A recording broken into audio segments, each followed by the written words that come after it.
Hola, buenos días a todos. En nombre de la Junta Directiva de la Sociedad Valenciana, daros la bienvenida a un curso más, una edición más, a nuestro clásico programa Latido 2.0. En primer lugar, agradecer, por supuesto, a Organon el apoyo para mantener esta actividad, que yo creo que nos gusta mucho a todos, a los ponentes, por supuesto, para participar.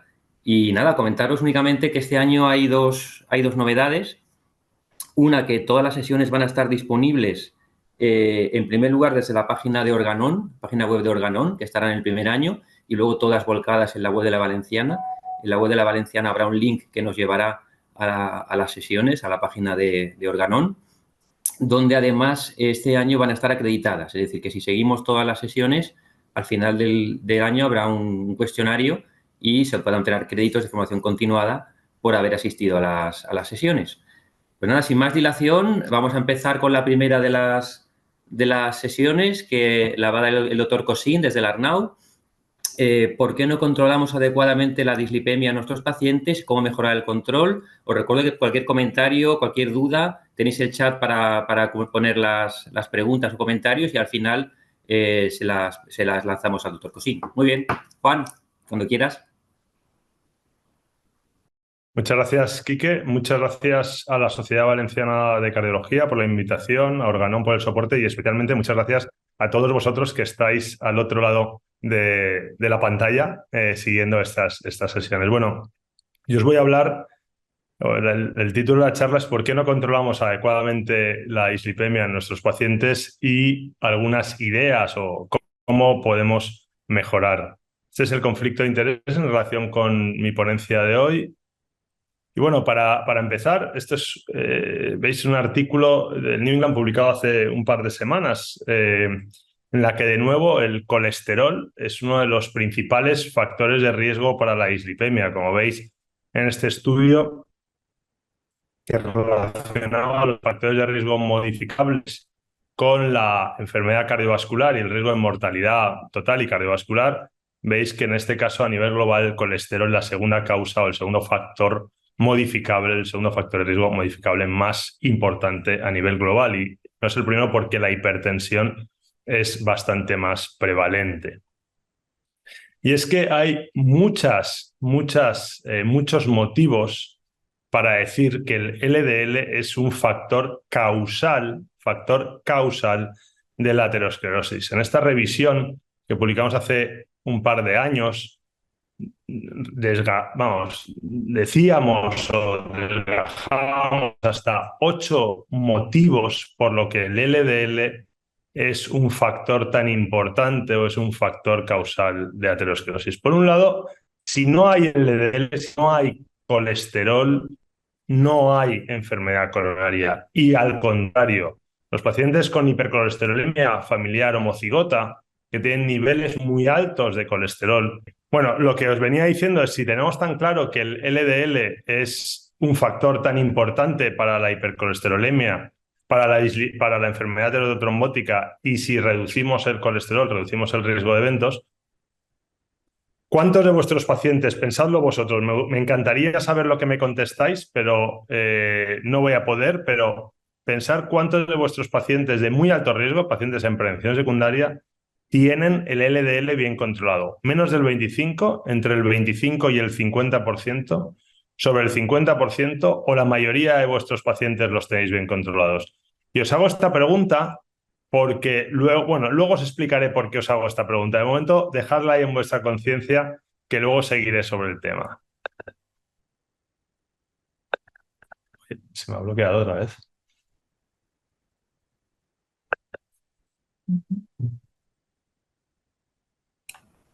¿Hola? Sí, te vemos, Juan, te vemos. Lo que no vemos es que avance la diapositiva.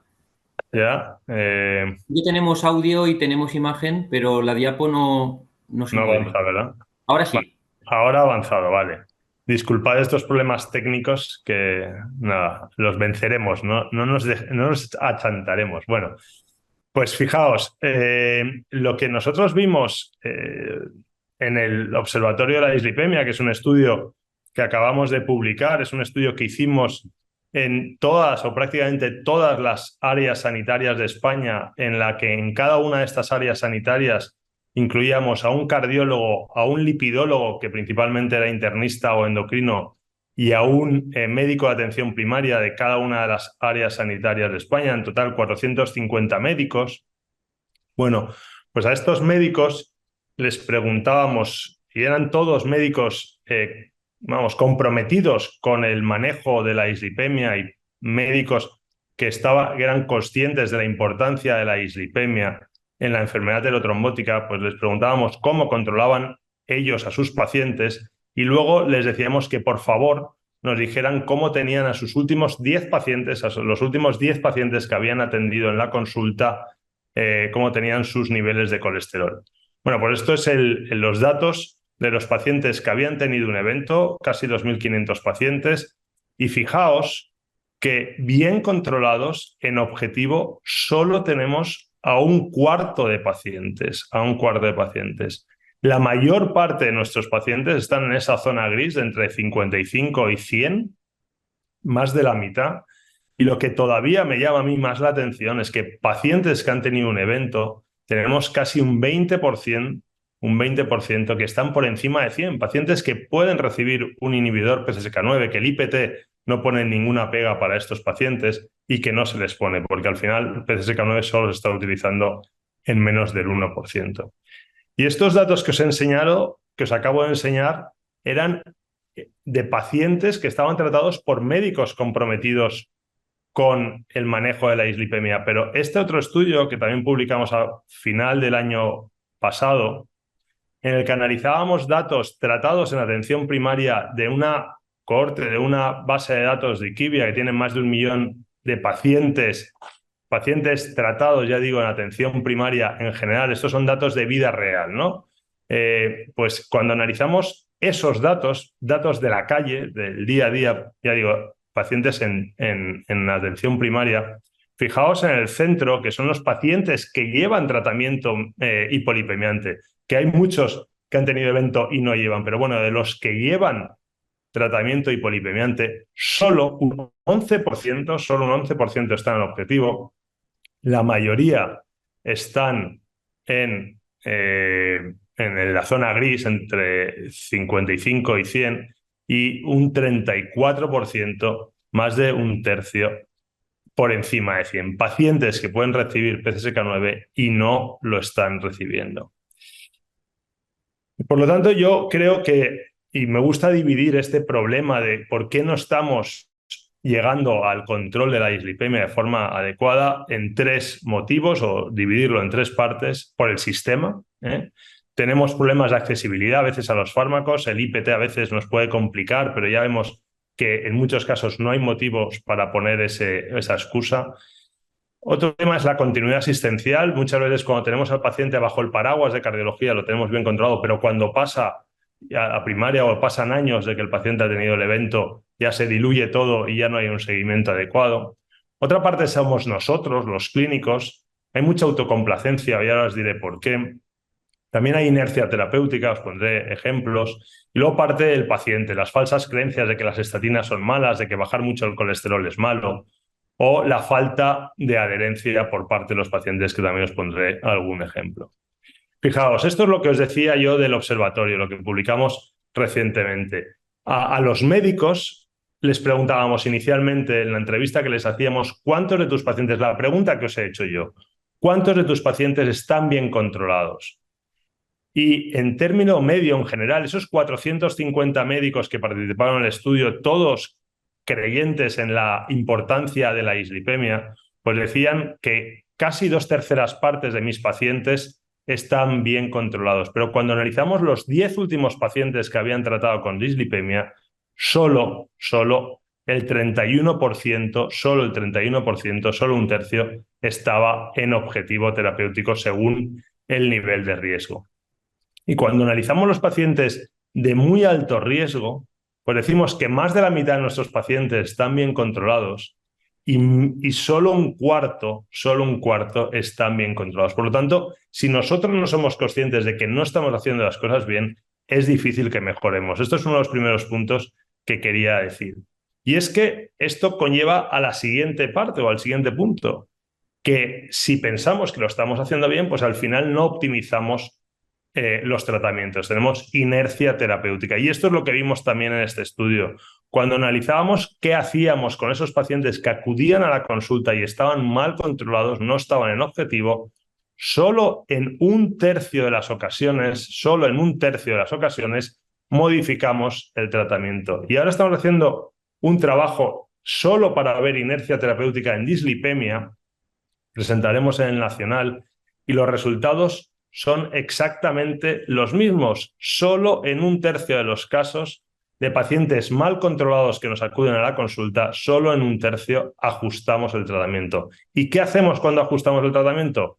Pues mayoritariamente ponemos doble terapia, estatina de alta intensidad más ezetimibe, y ya digo, en este grupo de médicos que eran acostumbrados a manejar la dislipemia, en un 10% se pusieron PCSK9. Pero ya digo, a día de hoy, aunque tenemos casi un 20% de pacientes con LDL por encima de 100, solo un 1% están con PCSK9. Ahí tenemos algo que hacer para mejorar el control de la dislipemia.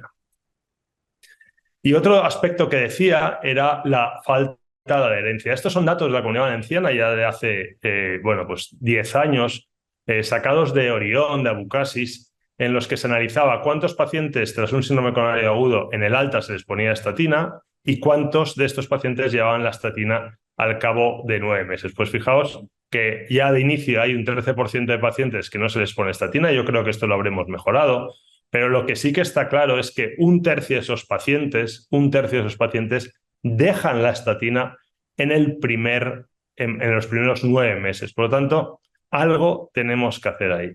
Bueno, como veis, esto parece que está muy negro y algo tenemos que hacer, ¿no? Y ahora os voy a decir algunos de los aspectos que creo que pueden ayudar. La creación de algoritmos terapéuticos para remar todos en el mismo camino puede ayudar. Nosotros hicimos este algoritmo terapéutico con la Sociedad Española de Cardiología hace ya unos años, en el que, como veis, dependía de si el paciente llevaba estatina o no, el nivel de LDL que tenía cuando el paciente atendíamos al paciente, y proponíamos un tratamiento para llegar al objetivo, en el que en muchos casos abogábamos por usar de inicio terapia combinada con estatina de alta intensidad más ezetimibe e incluso en algún caso un PCSK9. Y posteriormente en la Sociedad Europea de Cardiología, en la Revista Europea de Cardiología, se publicó un algoritmo en el que de inicio, en paciente de muy alto riesgo, propone en general utilizar estatina de alta intensidad más ezetimibe o incluso en algunos casos incluso un PCSK9. Y esto tiene todo el sentido del mundo porque, como veis, en este trabajo que publicamos es un trabajo de análisis matemático de lo que podría pasar si lo hacemos de esta forma. Analizamos cómo podríamos reducir el riesgo si en lugar de ir por la vía tradicional que dicen las guías de paso a paso, estatina de alta intensidad, luego asociar ezetimibe, luego el PCSK9, si directamente empezamos con estatina de alta intensidad más ezetimibe. Pues fijaos, si lo hacemos en 2 comprimidos separados, reduciríamos en más de un 5% el riesgo de MACE, el riesgo combinado de eventos. Y si esto lo hacemos con un solo comprimido, la barra naranja, cuando juntamos la estatina y el ezetimibe en un solo comprimido, reducimos un punto más, incluso un 6%, más de un 6%, el riesgo de eventos por la mayor adherencia que tenemos cuando utilizamos los 2 principios activos en un solo comprimido. Y de hecho, como acabamos de ver en este análisis de los resultados del algoritmo terapéutico, de la puesta en marcha del algoritmo terapéutico, el trabajo este se aceptó está en prensa todavía, se aceptó hace unas semanas. Lo que analizamos en este trabajo es cómo teníamos controlados a los pacientes que habían tenido un síndrome coronario agudo antes de publicar el algoritmo de manejo de la hiperlipemia en la Sociedad Española de Cardiología. Esto es la barra naranja, y cómo hemos mejorado a raíz de publicar este algoritmo. Fijaos que antes del algoritmo en unidades de cardiología teníamos un 33% de pacientes controlados, y con la puesta en marcha del algoritmo claramente mejoró ese grado de control. Y no solo eso, sino que hubo una tendencia no significativa a mejorar muerte, hospitalización por enfermedad cardiovascular y lo que sí que mejoró de forma significativa fueron las visitas a las unidades de urgencias por enfermedad cardiovascular. Por lo tanto, esto de poner en marcha algoritmos más agresivos para emplear tratamiento combinado prácticamente desde el inicio, surge efecto. Y de hecho, os tengo que decir que en un análisis que estamos está en vía de publicación, prácticamente 2/3 partes de las altas que se dan ahora por síndrome coronario agudo ya van con tratamiento combinado estatina más ezetimibe. No solo eso, además es que ahora tenemos o vamos a tener, bueno, el ácido bempedoico ya lo tenemos disponible y el inclisiran lo vamos a tener en muy poco tiempo disponible, con lo cual vamos a tener más armamento, más herramientas para tener a nuestros pacientes bien controlados. El ácido bempedoico actúa sobre la vía metabólica, la misma vía metabólica que las estatinas, un paso por encima, por lo tanto, un efecto muy similar a las estatinas, pero como veremos a continuación con una ventaja, y es que no afecta al músculo, a los músculos, y el inclisiran, por un mecanismo de RNA intermediario, actúa sobre los PCSK9 con un efecto muy similar, una reducción del 50% del LDL, efecto similar a los PCSK9 tradicionales que conocemos. Bueno, el ácido bempedoico ya he dicho que es un profármaco que actúa en el hígado y solo en el hígado, no actúa en los músculos, por eso no causa mialgias, que hemos visto que en el Clear Outcomes reduce entre un 13% el endpoint principal, que es el MACE4, un 15% el MACE3 y un 23% el riesgo de infarto, es decir, reduce eventos con una reducción del LDL en torno al 20% si se utiliza en monoterapia y un 35% si se utiliza en combinación con ezetimibe. Es muy sencillo de utilizar, una sola toma al día y la única precaución es en pacientes con gota, con ataques de gota frecuentes, puede incrementar el riesgo de nuevos ataques porque aumenta un poquito los niveles de ácido úrico. Por lo tanto, precaución en estos pacientes, no es que no se pueda utilizar, es que hay que tener precaución y en el resto sin ningún problema. Y el otro invitado que tendremos en breve es el inclisiran. El inclisiran se administra, es una inyección subcutánea que se administra sea una dosis inicial, la siguiente dosis es a los 3 meses y luego cada 6 meses. Luego se utiliza cada 6 meses 2 dosis al año, prácticamente es casi como una vacuna y nos reduce, ha dicho, en torno a un 50% el riesgo de eventos. Se administra en el abdomen, la inyección principalmente en el abdomen y bueno, está por dilucidar cómo va a ser la comercialización o el uso, pero seguro que en las próximas semanas tenemos noticias de ello. Otro aspecto clave para mejorar el control de la dislipemia es la continuidad asistencial. Ya hemos dicho que nosotros más o menos lo hacemos, bueno, pues tenemos cierto control, presentamos datos en el nacional de que, bueno, cardiología, cuando lo comparamos con otras especialidades, salimos bien parados en cuanto a que tenemos mejor control del LDL que otras especialidades. Pero, claro, el paciente no lo podemos tener siempre bajo nuestro paraguas. Al final, al paciente hay que, darle de alta a primaria y la continuidad asistencial es fundamental para esto. Nosotros trabajamos o hicimos, trabajamos mucho desde hace mucho tiempo con atención primaria. Tenemos, muy buena relación con la atención primaria a través de la consulta no presencial y pusimos distintas iniciativas para tratar de mejorar el control lipídico. Y tratamos de comparar 3 modelos de continuidad asistencial para ver cuál podía funcionar mejor en varios aspectos, pero los datos que os voy a presentar son los de control de LDL. Nosotros en nuestro hospital lo que hicimos, aparte de la consulta no presencial, hicimos una auditoría de cada centro de primaria de cómo tenía controlado sus pacientes de prevención secundaria el LDL les mostrábamos los datos a los médicos de atención primaria y reanalizábamos al cabo del año. Y esto funcionó muy bien porque si tú sabes cómo lo estás haciendo, pues siempre es más fácil que mejores. En Álvaro Cunqueiro, en Vigo, Marisol trabaja mucho la consulta no presencial. Ellos tienen un sistema informático para la consulta no presencial que es estupendo. Yo creo que es el más avanzado que tenemos en España. Ellos tienen muchísima relación con el médico de primaria, funcionan muy bien y llevan mucho tiempo poniendo esto en marcha con buenos resultados, como veremos en la siguiente diapositiva. Y luego Román Freisà, en Barcelona. Ellos son los pioneros en el cardiólogo enlace, en que un cardiólogo vaya al centro de atención primaria y se integre con los médicos de atención primaria para resolver dudas y para ayudarles a controlar mejor a sus pacientes. Bueno, y quisimos comparar cuál de estas herramientas puede funcionar mejor para el control del LDL.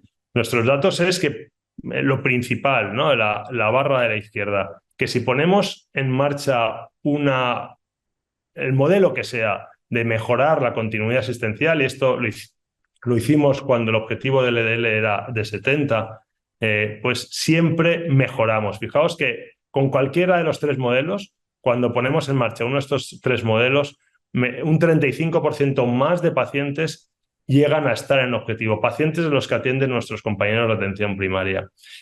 Para esto de controlar el LDL, parece que esto de hacer una auditoría, de ver cómo lo estás haciendo, comunicarlo a los médicos y reevaluar, parece que es el mejor método. Nosotros obtuvimos casi un 47% de mejora en el control del LDL por este medio, pero los otros dos métodos también funcionan. Quiero decir, siempre que mejoramos nuestra relación con primaria, mejoramos el control de la dislipemia. Y otro aspecto fundamental es la rehabilitación. El problema de la rehabilitación cardíaca es que no llega a todos nuestros pacientes. Por lo tanto, tenemos que ser tan ocurrentes como el doctor de allí, que puso en marcha una plataforma para hacer telerehabilitación, con lo cual nosotros podíamos hacerlo en nuestro medio, que si no hubiese sido por esto, seguro que no hubiésemos podido hacer rehabilitación cardíaca.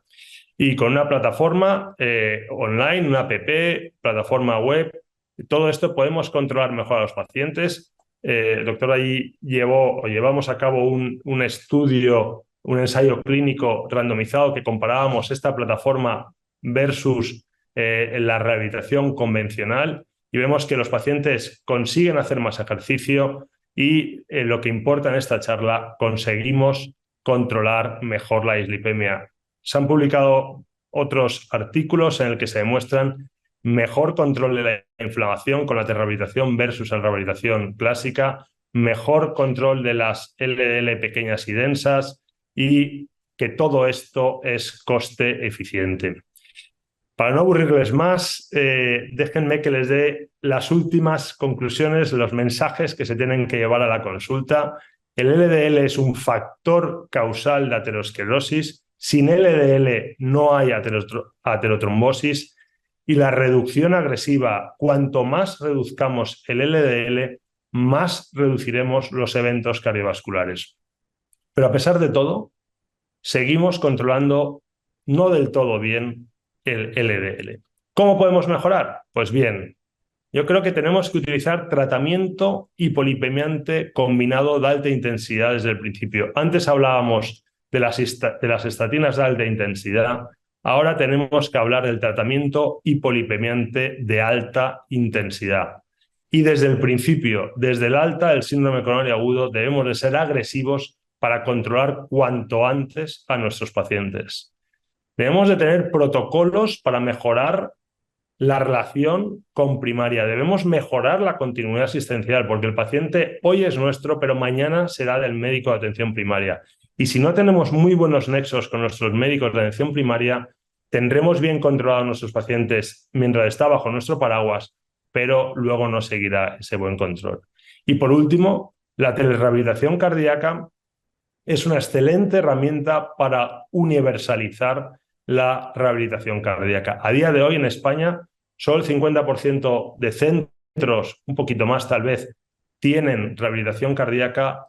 En muchos el acceso no es universal, no es a todos los pacientes, y para poder ampliar el abanico tenemos que elegir nuevas herramientas como puede ser esto. Y no solo en el momento inicial, no solo en la rehabilitación, los primeros meses, sino que ya estamos o está poniendo el doctor ahí en marcha un programa para que la continuidad asistencial crónica del paciente con síndrome coronario crónico sea con esta herramienta. Pues bien, muchas gracias por vuestra atención y quedo pendiente de alguna pregunta si la hay. Gracias.